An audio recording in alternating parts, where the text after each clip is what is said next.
All eyes on the radar tonight. Heavy rains and strong winds power through the Triad. We may have dodged the worst of it after a tornado warning out of Caswell County earlier today, but that does not mean that you should keep your guard down. And while the storms are starting to move out, thousands are without power in the Triad. And we've gotten several reports of downed trees. We'll get to that in just a moment. Elaine, how are things looking for tonight? I'll tell you what, right now, a whole lot quieter than over the last couple of hours. You're looking at downtown Graham, where, yes, there are still streets that are covered in water in Alamance County as the storms push through just over the last hour. And yes, there are trees down and there are folks without power. This line of storms firing up around 1 o'clock in the lower part of the foothills and pushing through the Triad over the last couple of hours, still prompting some warnings east in Raleigh and one down to our south as well. This morning, that storm there moving into Davidson County. No warning yet for Davidson County, but we're keeping a close eye on it. You can see all of the wind damage reports across the area, most of them over Guilford, Rockingham, and Caswell counties. And you can see that severe thunderstorm warning right now just north and east of Concord. And again, this one could be moving toward High Rock Lake. If you're in that area, you need to seek safe shelter indoors. The biggest threat with this storm looks to be the hail, but also some gusty winds as it moves to the east at about 40 miles an hour. We are in an enhanced risk for severe weather.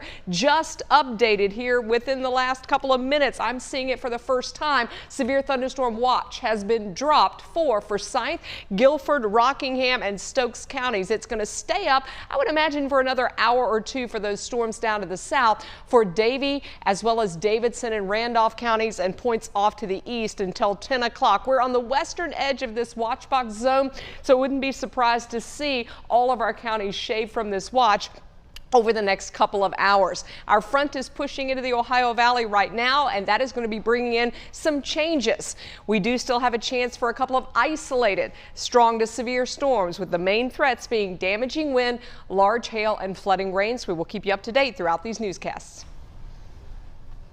All right, Lainey, thank you very much. Well, take a look at this. Some of the damage that we're noticing. A tree on a house. There you can see it. Not sure if anybody was inside or not, but we will share that information as soon as we get it. We appreciate all the videos and pictures coming into the newsroom. That tree that you just saw there had some damage on the side of the home. We also had reports of a tree on a roadway in Greensboro as well. You can see some of the gutters probably damaged from that tree. This home there surrounded by lots of woods in the area. We're still waiting to get more information from crews on scene, but we do know that emergency officials are out there assessing the damage, and we also had an opportunity to take some shots earlier in the day of some power crews out there just working to possibly restore power in that area. So again, we'll keep you posted as soon as we learn more information. This is not the only area that we're looking at. Also a tree across a roadway in Greensboro. So if you're heading out, please be careful when traveling. Yeah, just driving on the road was pretty intense as well. So like we mentioned, there have been several reports of those trees down across the Triad. And we're also talking about a lot of power outages as well. But let's get to some pictures from the viewers. Here you can see more trees down. This one looking like it's pretty close to a house. Not sure if that one's impacted, but a pretty large tree's fallen there. And this is on Greenleaf Road off of Peace Haven Road, another heavily wooded area as well. So we'll continue to bring you these photos. If it is safe to do so, please send them into our ULocal page of our website, WXI12, and also share them with us on Facebook as well. Right now, thousands of customers are without power, like we said, here in the Piedmont Triad. In Alamance and Guilford counties, more than 4,000 people are without power, while Rockingham and Forsyth County have 2,000 customers currently without power.